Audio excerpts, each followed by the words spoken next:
عاشق شدین؟ بله. بفرم گوشمون با شما. میگه که همه عمر بر ندارم سر از این خمار مستی که هنوز من نبودم که تو در دلم نشستی. من فکر میکنم عاشق شدن یک فرصتیه، یه شانسیه که خدا به بعضیا میده. منم موافقم با تو. هر روز دارم این عاشق شدن تو زندگیم تجربه میکنم. هر روز دنبال بهانه‌ای برای عاشق شدنم تو زندگیم.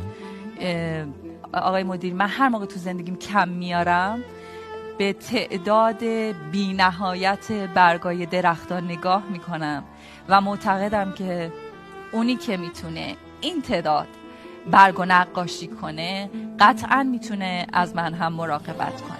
چقدر زیبا. و این اون رنگیه که به دور از واقعا هر گونه شعاری میخوام بهتون بگم که دارم تجربهش میکنم و خیلی دوستش دارم.